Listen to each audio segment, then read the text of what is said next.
Hoy estamos viviendo una situación muy particular en la zona, César. Creo que lo que nos tocó experimentar en estos últimos 2 años movió muchos folios que hicieron grandes cambios y se vienen quizás cambios mucho más profundos en la zona. ¿En qué tiempo estamos viviendo, César? Vos como investigador y estudioso de la situación geopolítica de la zona, ¿qué está pasando hoy acá? ¿Qué es lo que está ocurriendo? El 7 de octubre fue un hito de comienzo de este ajuste tectónico en la región, pero precede y trasciende al 7 de octubre. La reconfiguración geopolítica del Medio Oriente es de vieja data y las perspectivas son un poco inciertas.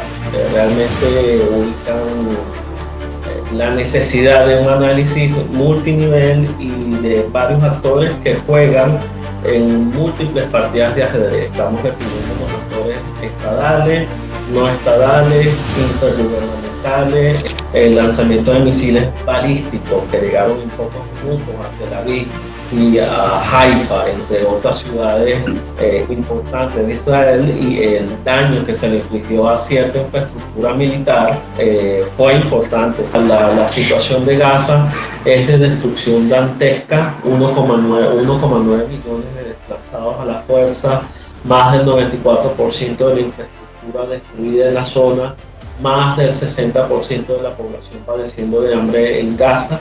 Más de 100.000 toneladas de explosivos han sido arrojados sobre Gaza desde el 2023. El escenario es dantesco sobre la situación de Gaza y las perspectivas en términos humanos, pues no son nada alentadoras.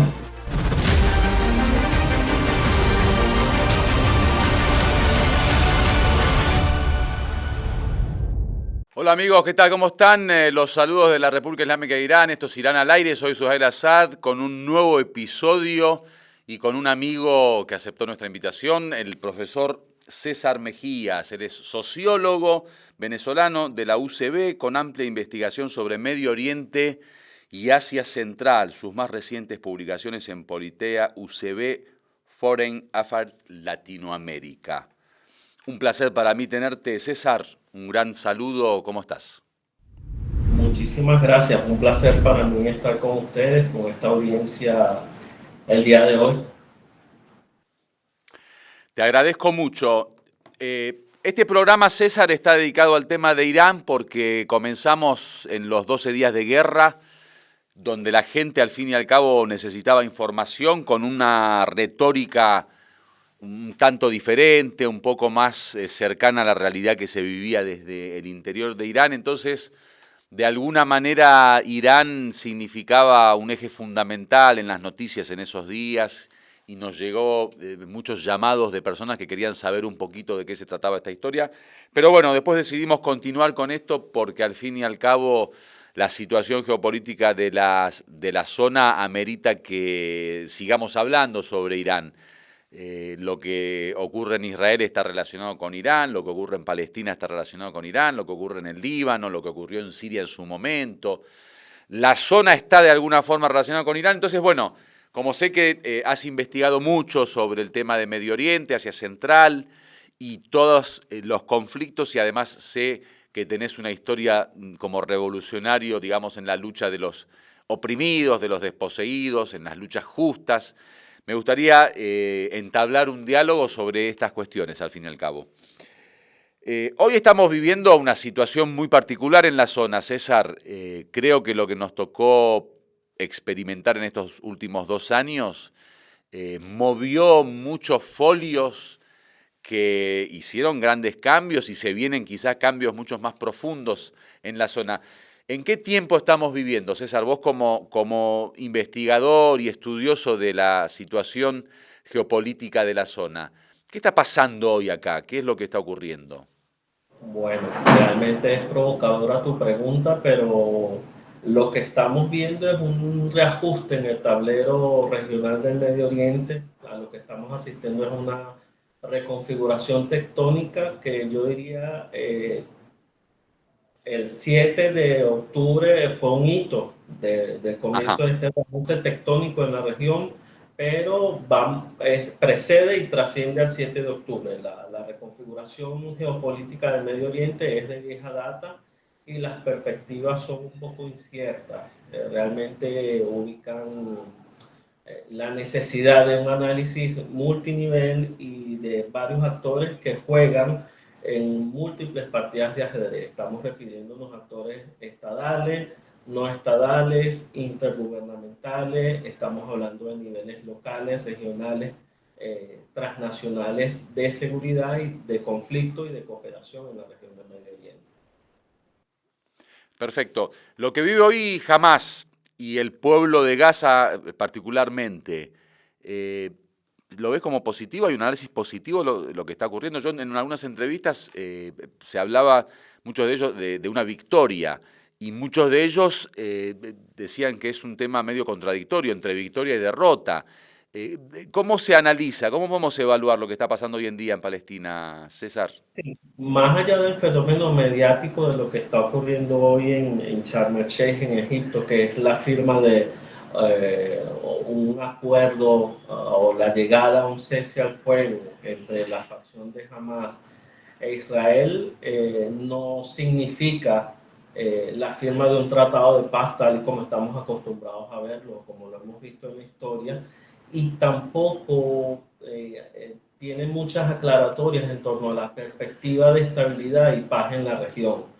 Si nosotros comparamos, por ejemplo, con el Acuerdo de Oslo de 1993-1995 entre palestinos e israelíes, había un cronograma Ajá. de autonomía, de transferencia de poder, hasta llegar a una fase final de independencia del Estado palestino. Sin embargo, lo que estamos viendo el día de hoy es sencillamente un cese al fuego entre dos facciones sin garantías reales sobre la posibilidad de la consolidación de un Estado palestino. En ninguna parte de los textos que se negociaron, más allá de intercambio de rehenes, repliegue parcial de tropas israelíes de la zona y la entrada de brigadas internacionales, no vemos por ninguna parte soluciones definitivas al tema palestino. No hay derecho al retorno de la población palestina que salió de sus tierras y tampoco hay una claridad en torno a lo que refiere a la definición de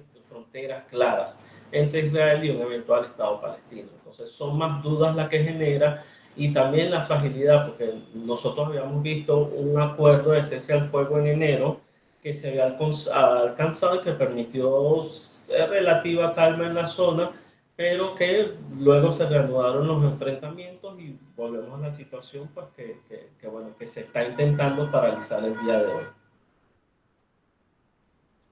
Lo del Estado palestino, antes de este acuerdo, hicieron una parafernalia mediática en Europa donde se había aceptado la idea del Estado palestino y se aprobó Inglaterra por un lado y toda esa historia que se vio en las noticias. ¿Eso qué significaba?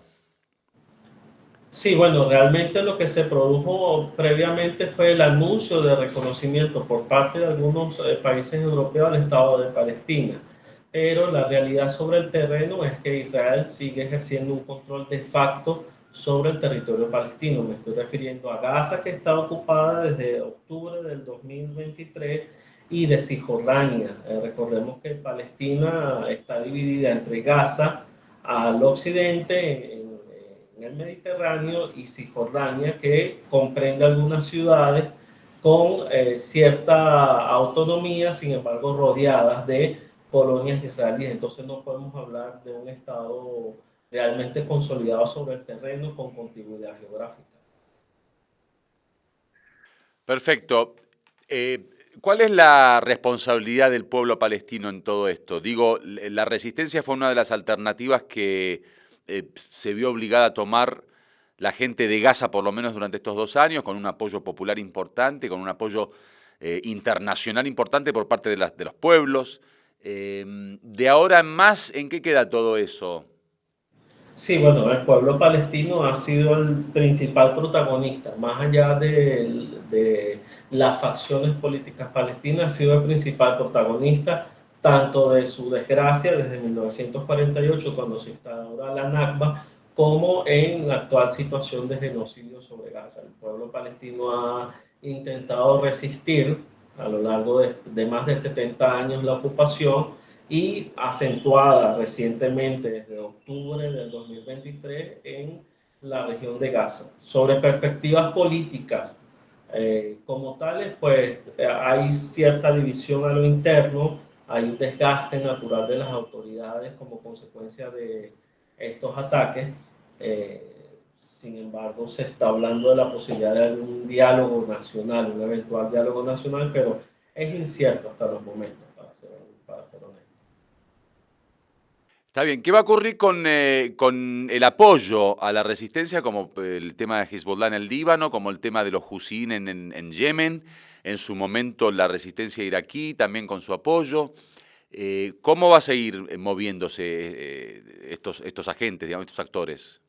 Sí, como te comentaba, el Medio Oriente tiene un juego multinivel entre actores estadales, actores no estadales, que incluye a los actores del eje de la resistencia. Sin embargo, en estos momentos es lo que algunos analistas están señalando, que se está produciendo un repliegue de la resistencia frente a los ataques que hemos visto en Siria, donde derrotaron a Bashar al-Assad, los ataques de junio de este año contra Irán, los ataques a Hezbollah en el sur del Líbano y las pretensiones de desmantelaje, y los ataques a los Houthis en Yemen. Entonces, hay toda una estrategia para desmontar al eje de la resistencia que involucra actores estatales, no estatales, y el eje de la resistencia está redefiniendo estrategias, redefiniendo acciones en la región. Bueno, tocaste un tema importante que es el debilitar al eje de la resistencia. Hay una teoría que dice que, bueno, durante todo este tiempo Israel se dedicó más que todo a atacar los brazos de esa resistencia. Imaginemos un tronco que sería Irán y el motor de este eje, y las ramas que serían Hezbollah, Hamas, Jihad, Irak en su momento, Siria en su momento, Yemen. Eh, Dicen que ahora quieren de alguna forma frenar la historia de Israel con Gaza para que Israel se dedique de lleno a acabar con Irán. Y bueno, los 12 días de guerra con Irán significaron una muestra de una voluntad o una intención israelí de querer pegarle directamente a Irán. ¿Ves una probabilidad de que sí, ahora quiera Israel darle de lleno o dedicarse y concentrarse en Irán?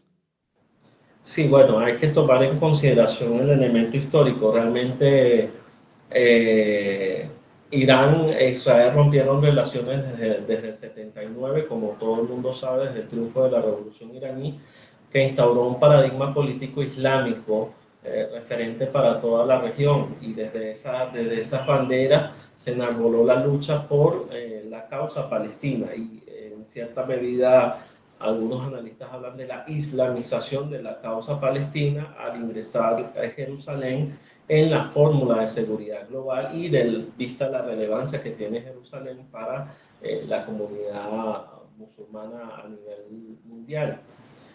Sin embargo, como tú bien señalabas, desde junio de este año vimos un ataque sin precedente, un enfrentamiento directo entre Israel e Irán, que no comparten fronteras, pero sé que sin embargo el enfrentamiento se venía dando en terceros territorios y a través de terceros actores.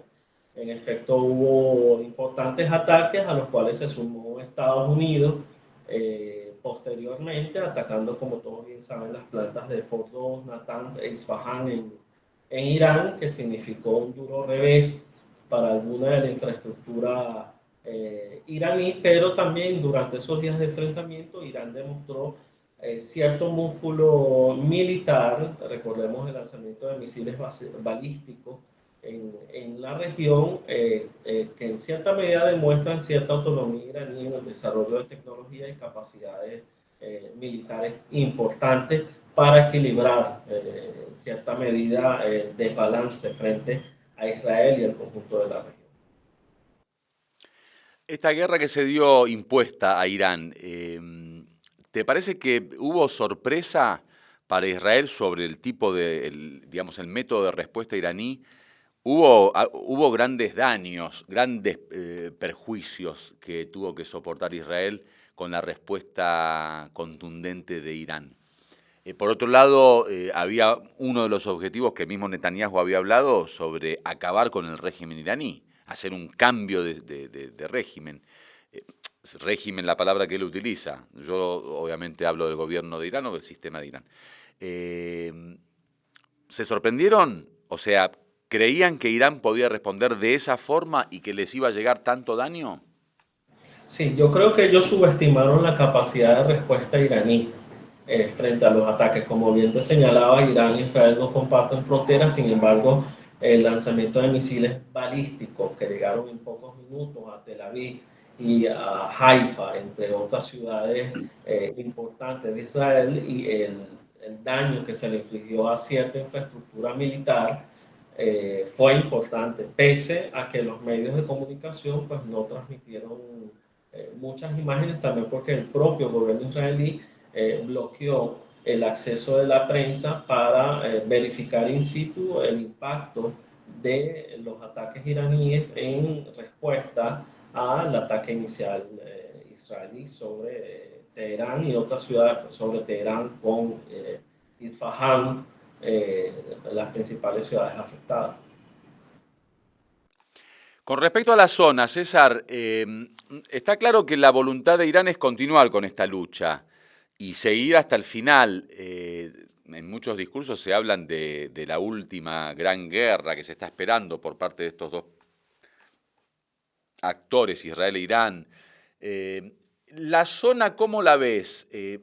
¿Va a terminar ganando Israel este claro apoyo de muchos gobiernos árabes, esta normalización de las relaciones, esta aceptación de facto de la realidad israelí, este crecimiento de victoria política? ¿Cómo ves esa cuestión? ¿Se van a sumar a la lucha con Irán o van a ceder y a someterse a la presión norteamericana e israelí y van a terminar hermanándose con Israel?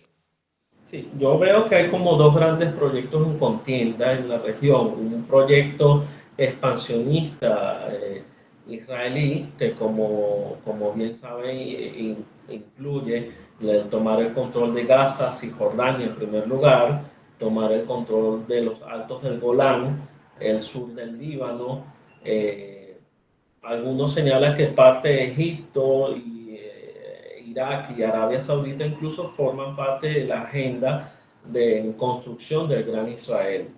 De llegar a consolidarse ese proyecto significaría una gran amenaza y redibujaría por completo el mapa del Medio Oriente. Eso es un proyecto. Frente a este proyecto está la idea de un proyecto más autonómico para la región del Medio Oriente y ahí es donde Irán juega un papel importante en equilibrar esta situación. ¿Hacia dónde vamos o hacia dónde va la región? Eso no lo determina el analista per se, lo determinan los actores sobre el terreno y es en esa correlación de fuerzas entre actores estadales, no estadales e intergubernamentales lo que va a definir la seguridad, estabilidad y el proyecto hegemón o no para el Medio Oriente. Perfecto. El rol de los pueblos, César, yo hablé con muchas personalidades que al fin y al cabo apuestan al rol fundamental que tienen los pueblos, sacando el análisis geopolítico o el rol que los gobiernos puedan tener o los estados puedan tener o los sistemas. ¿Los pueblos pueden cambiar ecuaciones en la zona? Digo, si hay una voluntad real por parte de los pueblos de levantarse, de revolución, de lucha, de esfuerzo, ¿se podrá lograr algún cambio? Bueno, la respuesta no es fácil. Los pueblos constituyen un importante actor, obviamente, en todas las sociedades. En Medio Oriente, particularmente, más allá de la formalidad de la postura de los estados sobre la situación actual de Gaza, existe una efervescencia popular que exige justicia hacia el pueblo palestino. Por ejemplo, en Egipto o en Jordania hemos visto movilizaciones a lo largo de estos años para presionar a sus gobiernos a que asuman una postura más equilibrada en defensa de la causa palestina, que es una causa de los pueblos musulmanes también, si así lo queremos ver, y han exigido incluso algunos gobiernos pues revisar los acuerdos que existen con Israel. Como bien sabe, hay países que ya tienen relaciones con Israel, el caso de Egipto, el caso de Jordania, que son los más antiguos. Más recientemente, algunos países del Golfo, bajo el paraguas de los acuerdos de Abraham del año 2020, han establecido relaciones con Israel.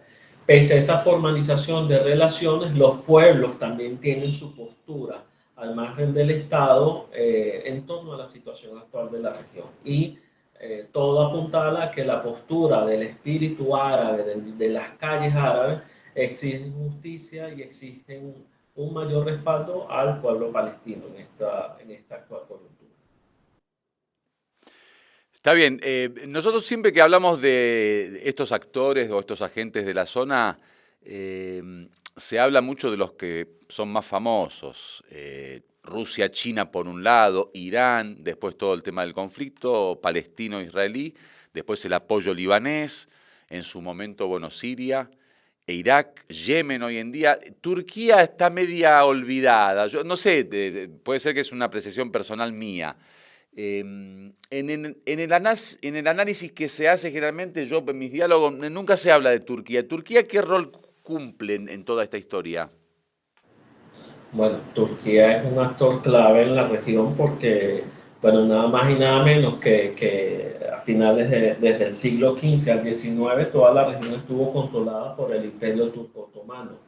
Luego que finaliza la Primera Guerra Mundial, pues que se divide la región del Medio Oriente entre franceses y británicos, es que encontramos la configuración de los actuales estados-nación en la región. Ahora, Turquía tiene sus propios intereses en la zona, particularmente en lo que refiere a la situación de Siria, de Irak, particularmente porque son su frontera inmediata en el sur y también por la relevancia que encuentran allí algunos recursos como el agua. Recuerda que el nacimiento de los ríos Tigris y Éufrates se produce en Turquía y va hacia Siria, Líbano y hacia Irak por otra parte. Turquía en este caso está intentando jugar un rol en estos momentos de mediación para intentar resolver algunas crisis en la región. Ese es el rol que estamos viendo en la actualidad a Turquía y también como una estrategia también para su propia seguridad nacional. El tema de Irán, vos hablaste específicamente de la revolución, que es una nueva etapa política para Irán. Hablaste del rol que tiene el sistema islámico y la islamización de la cuestión palestina que dijiste. Eh, Digo, Irán, hay dos elementos importantes: su geografía y su realidad como Irán y su sistema de gobierno, su política y especialmente su política exterior. Eh, Hay un análisis que habla de que, bueno, quizá con un cambio de régimen, según su propia narrativa, un cambio de sistema de gobierno, muchas cuestiones podrían cambiar. ¿Crees posible que haya un proyecto para directamente acabar con el sistema de la República Islámica de Irán? ¿Y si es posible que eso se dé? Bueno, en efecto, tras los ataques de Israel y más en específico de Estados Unidos, algunos analistas llegaron a pensar en el fin como ellos lo llaman, el régimen iraní. Sin embargo, las raíces de la revolución islámica son raíces populares. La misma revolución iraní es respuesta a proyectos de occidentalización y modernización instaurados en la región. Entonces, está por un lado el análisis del propio sistema político iraní, que como digo tiene bases y raíces populares. Obviamente debe tener sus retos internos como el cambio generacional, la población ya no es la misma que encaró las guerras del 80 al 88, por ejemplo, sino que una población más joven. Sin embargo, el análisis va más allá del cambio generacional, también tiene que ver con un análisis de las raíces, de los valores asociados a la revolución iraní que siguen estando presentes en la mayor parte de la población. Ahora, con relación a la política exterior, independientemente del gobierno de turno en Irán, la presidencia de turno en Irán, hay una serie de líneas gruesas de política exterior entre ellas la solidaridad con los pueblos musulmanes, la alianza de la UMA, que es la nación islámica, y por ello parte de los problemas de los países musulmanes, entre ellos el tema palestino y el tema de Jerusalén en particular, fue asumido como un problema propio de Irán, visto que es un pilar de la política exterior iraní desde el 79, la solidaridad con los movimientos musulmanes y los movimientos de liberación en Irán y en el tercer mundo. Bueno, el tema hablaste de la Umma y de la nación islámica, hablaste también del rol que tiene Irán en la zona. El tema de la unidad y la división, yo creo que uno de los puntos fundamentales que el enemigo ha hecho hincapié desde hace muchísimos años es que no se logre una unidad islámica, no se logre una unidad estratégica de los musulmanes en esta zona, ni a nivel gobierno ni a nivel popular. Irán ha intentado desde el comienzo de la revolución siempre luchar por la unidad, por la unión, por estar juntos. ¿Cómo ves el tema de cuán ha debilitado esta división entre la umma islámica, todo este fenómeno de defensa, de autodefensa, de resistencia? Sí, bueno, la idea de la UMA es la idea de la nación islámica, la idea de la integridad de la nación islámica como un todo. Es una aspiración desde la época del profeta, eso está escrito. Sin embargo, las divisiones étnico-religiosas han conspirado, han jugado en contra de esta aspiración ideal hacia la UMA. Como bien sabes, por ejemplo, hay instancias como la Organización de la Conferencia Islámica que intenta agrupar a todos los países musulmanes a nivel mundial en un intento por que el Islam tenga un protagonismo como un actor a nivel global. Sin embargo, las diferencias, como te digo, que han sido estimuladas en muchos casos del exterior entre Shia, Sunna y todas las divisiones o ramas internas de cada una de estas, pues puede incidir de una manera u otra en la consolidación de la aspiración de la UMA. Con miras al futuro, César, el famoso dicho que dice el golpe que no me mata me fortalece, o algo así.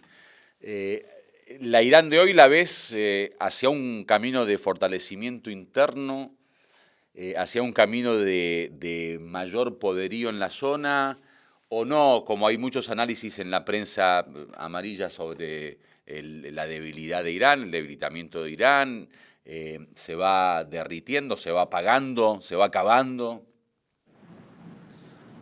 Sí, bueno, yo creo que toda situación de conflicto conduce a una revisión interna de qué fortalezas tenemos y qué elementos tenemos que mejorar como sociedad.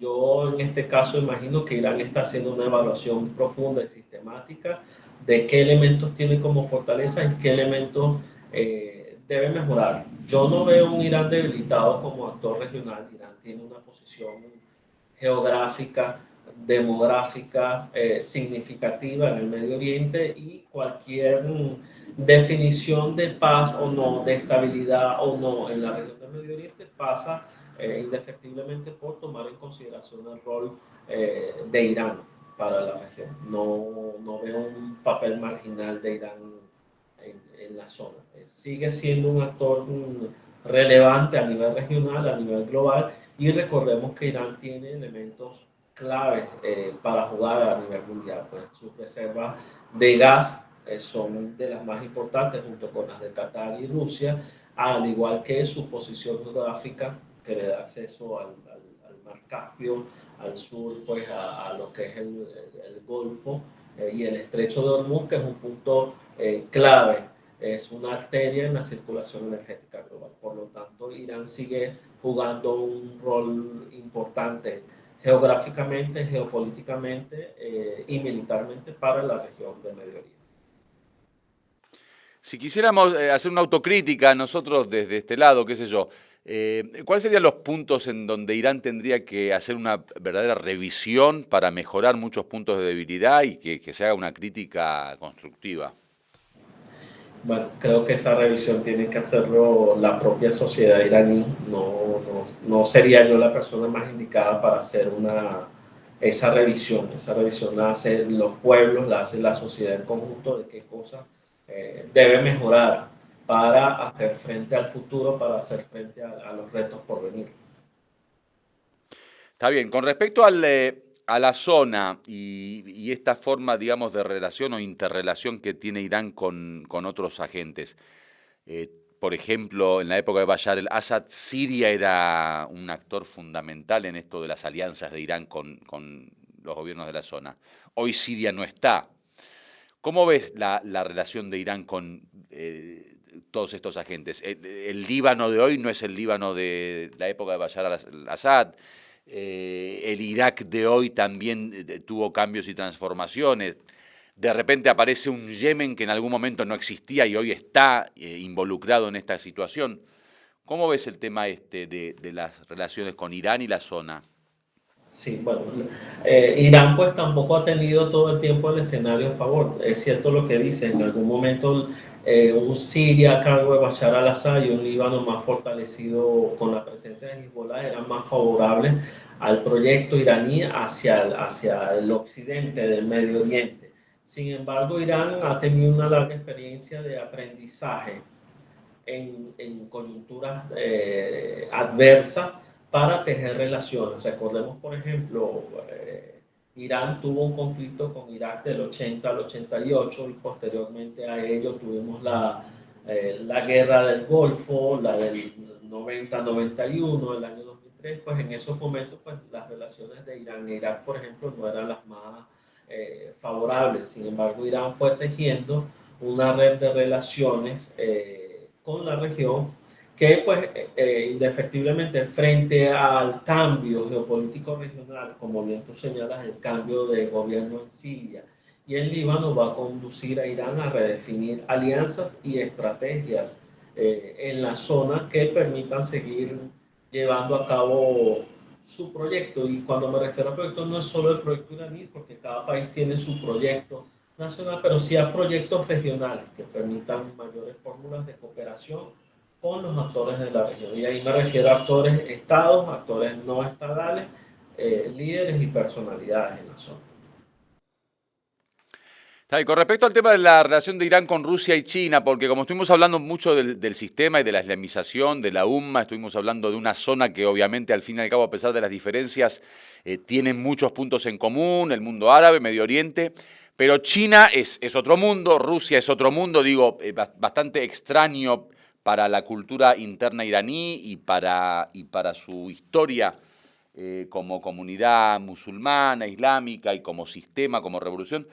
¿Cómo se da ese punto de encuentro con Rusia y con China?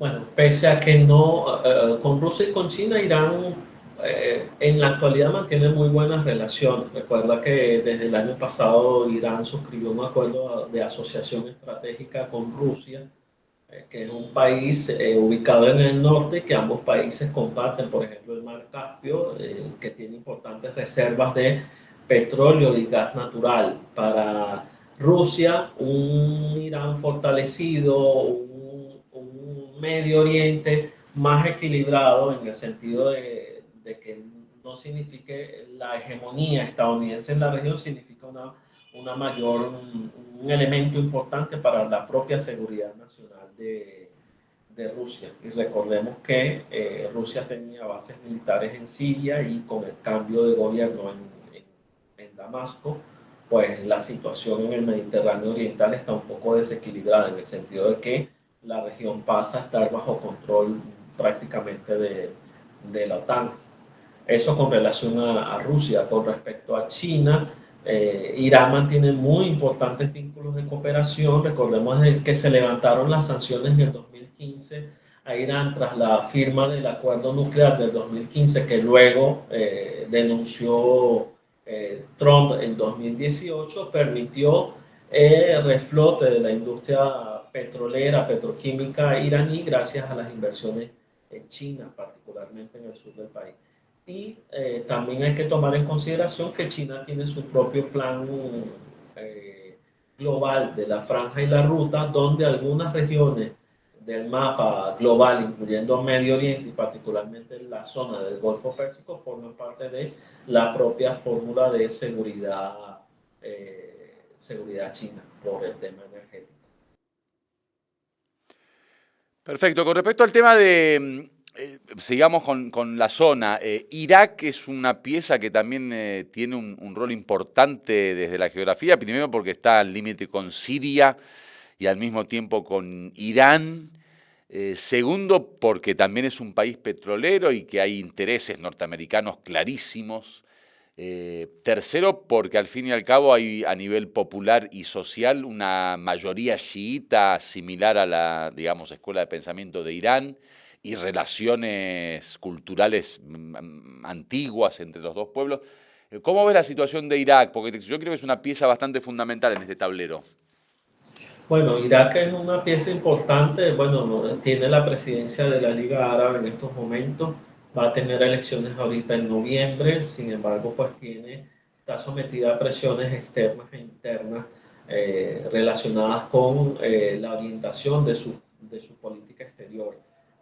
Recordemos que pese al conflicto entre Irak e Irán entre el 80 y el 88, pues posteriormente, gracias a lo que tú señalas, los vínculos culturales, religiosos entre Irak e Irán, la conexión, por ejemplo, Nayaf, Karbala con en el ámbito religioso, importante para la zona, incluso la formación de religiosos iraníes en Irak y viceversa, tejió un puente importante de comunicación entre ambos países, pese al enfrentamiento, pese a la adversidad que se tuvo pues, por casi una década y que permitió en el escenario post Saddam Hussein, permitió la reconstrucción de relaciones bilaterales con un comercio significativo, un comercio importante entre ambos países, pero como que te lo señalo, pues tiene presiones externas. Estados Unidos todavía mantiene cierta presencia en Irak, particularmente en el norte, con algunas bases como se ubican en Erbil, aparte de los intereses petroleros en la zona, pues que intentan presionar por un viraje en lo que refiere a las posturas de Irak con respecto a Irán. Eso lo va a determinar pues la posición, las coaliciones de gobiernos que se formen al interior de Irak y también el respaldo popular que tengan, en este caso, pues, como sabes, están las unidades de movilización popular que han sido pues, como un bastión importante dentro del eje de la resistencia en Irak para un elemento de defensa nacional, pero también como un elemento de solidaridad regional frente a los intentos de dominación y de control del Medio Oriente en su conjunto.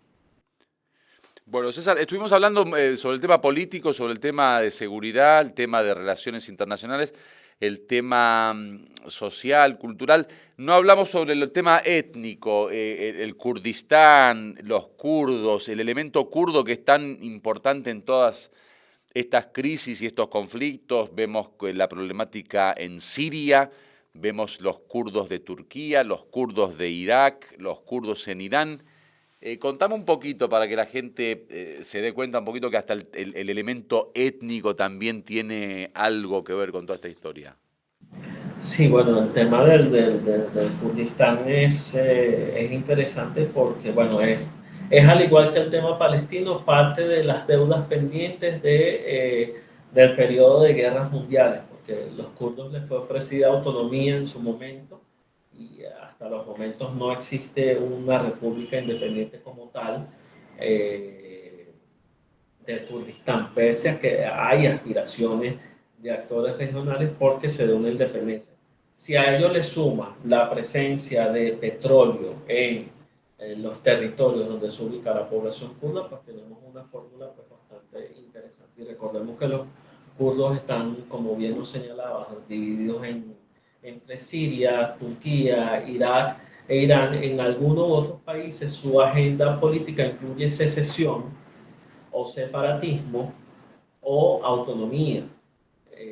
Por ejemplo, en el caso de Irak tienen cierta autonomía en el norte, en el caso de Irán es más una minoría cultural, étnica, sin aspiraciones separatista, y en el caso de Siria, a raíz de la crisis generada en el 2011, después de las revueltas árabes, pues hubo como que apoyo de actores externos para una agenda secesionista de los kurdos en Siria. Eh, por lo tanto, es un tema pues, muy controvertido porque también los actores regionales han utilizado las banderas de autonomía, secesión o autonomía cultural religiosa para tratar el tema de los kurdos. Pero lo cierto es que también nos dice mucho de la diversidad y heterogeneidad que tiene Medio Oriente y también lo complejo que es entender fórmulas de seguridad para la. Tocaste el tema de Siria, César, y a mí me interesa mucho porque Siria también es una pieza fundamental y además creo que muchas de las cosas que pueden pasar en Siria tienen una relación directa con todo lo que pasa en la zona y un efecto directo, digamos, una influencia. Eh, Siria, después de Bashar al-Assad, aparece un gobierno que deja mucho que desear en todo sentido, con una gran crisis de seguridad interna, con grandes añoranzas por parte de Estados Unidos y de Israel, con destrucción de gran parte de su poder militar y su ejército. ¿Hacia dónde va Siria? ¿Cómo va a terminar la historia en Siria? O sea, ¿qué estamos presenciando hoy en Siria?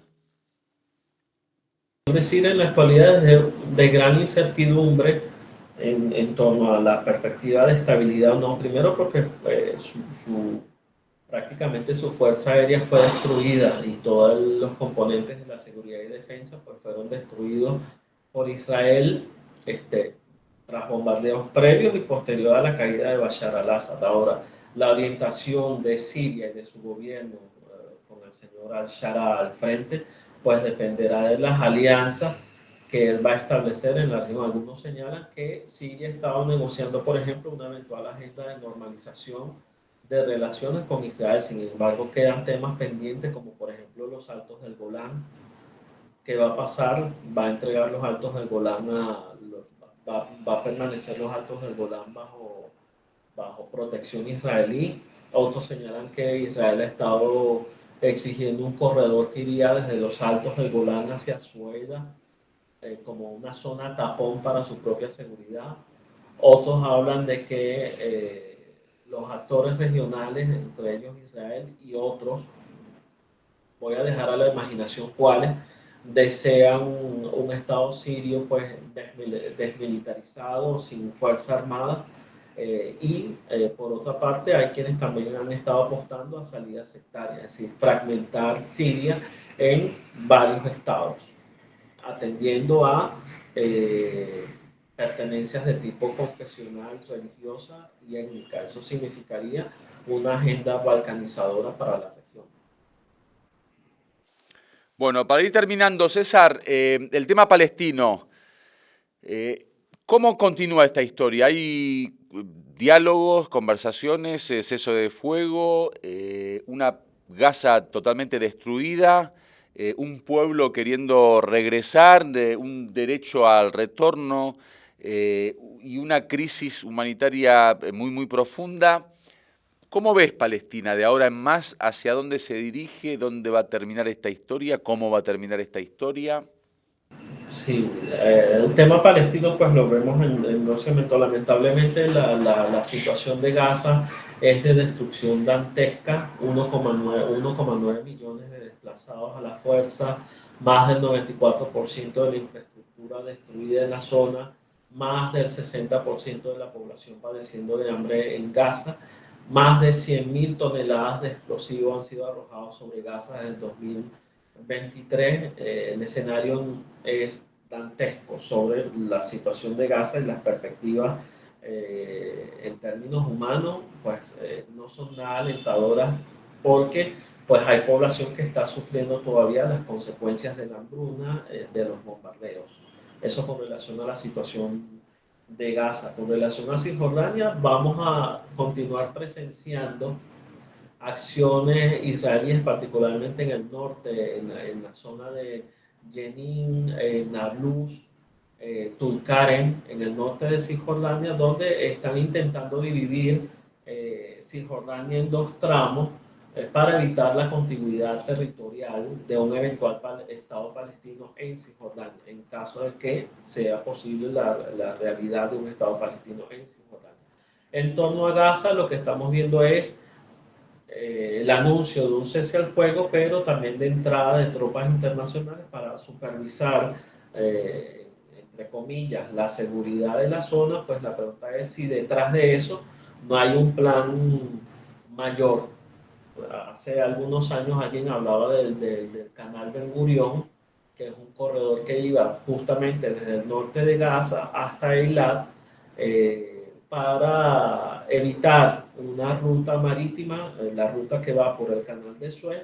Esto sería una alternativa. Y adicionalmente a la crisis humanitaria de Gaza, nos preguntamos si no hay un elemento energético, el descubrimiento de reservas gasíferas en la costa de Gaza, pues puede traer el interés de actores de estar en la zona. Recordemos, la idea inicial de Trump era convertir a Gaza en una suerte de riviera en el Mediterráneo Oriental. Hasta qué punto de vista el plan de Trump y sus aliados en estos momentos no es hacer un gran negocio sobre Gaza y la región.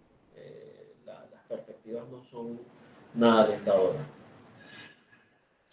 Bueno, César, te agradezco muchísimo. Yo me beneficié muchísimo de todo este análisis y esta evaluación de la zona. No sé si tenés algún último mensaje para nuestra gente y si no, me despido y te agradezco mucho tu participación. Muchísimas gracias por la invitación, por formar parte de tu programa en estos momentos para analizar la situación del Medio Oriente. Pues estoy a disposición a futuro para cualquier otra consulta o intercambio de opinión e ideas sobre la región del Medio Oriente. Seguramente te voy a estar molestando en algún momento. César, te mando un fuerte abrazo y muchísimas gracias por tu participación. Estuvimos con César Mejías, un académico de Venezuela y con un análisis geopolítico muy interesante sobre toda la zona y la situación de estos días. Esto fue Irán al aire, un nuevo episodio con un análisis sobre el Medio Oriente y sobre Irán. Soy Suhail Asad, les agradezco. Recuerden poder suscribirse al canal y también difundirlo entre su gente, darle a la campanita para que les avise cuando lleguemos. Así que muchas gracias y un gran saludo para todos. Nos vemos la próxima.